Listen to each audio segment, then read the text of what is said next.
Hello everybody, a quick tutorial on Narcan. We're familiar with our old system where we pop our caps, affix the MAD, the mucosal atomizing device, screw our medicine into our plunger. Remember there's a sharp in there to be careful of. Screw that in. We're going to place it deep inside of one nair. We're going to firmly, quickly, and sharply press half the plunger, atomizing the medication. We're going to place it deeply into the other nair, as far as it'll go without forcing it. Firmly, sharply, and quickly depress the rest of the plunger, atomizing the medication, where it can be absorbed through the nasal passages. We're all familiar with that one. Now we carry this one as well. I was told by the people at CARES operates that bus that drives around. They do a lot of great work for the community. Part of that is opiate awareness and overdose prevention. And they told me about a problem they're seeing in the field after a bunch of follow-up studies. And this affects law enforcement, EMS, and lay providers. It has to do with the way that this device operates. Same medication. This actually has twice the amount of medication as this system, which doesn't really affect us, but the way it operates is different. So how this works is that when you depress this plunger, it breaks a small seal in that cylinder, mixing two chemicals that cause a chemical reaction, a lot like what you see in a homemade volcano, baking soda and vinegar.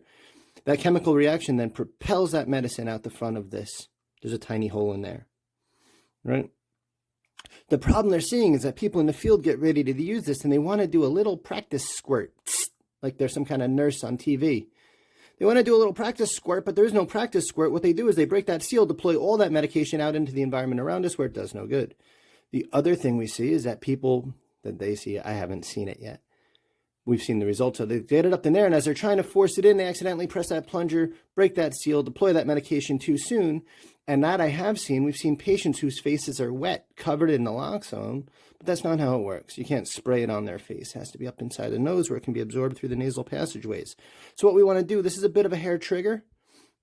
They might actually work on that. So we want to get it all the way up. We want to stay away from the plunger, get it all the way up inside the nair as far as we can without forcing it. We don't need to slam this thing home. We can just press until it breaks that barrier. We'll feel it. And that will, on its own, deploy all of that medication up into the nasal passages where it can be absorbed. Quick reminder that our heroin overdose patients are dying of respiratory failure, which means what they need most is respiratory support, ventilations with a bag valve mask, and supplemental oxygen. That's what they need to stay alive more than anything else. So we're not going to delay ventilations in order to administer naloxone. We're going to get in there, we're going to bag them, we're going to get our oxygen hooked up and breathe for them. And then when we have a chance, we're going to work that in, deploy that naloxone, and continue to bag them.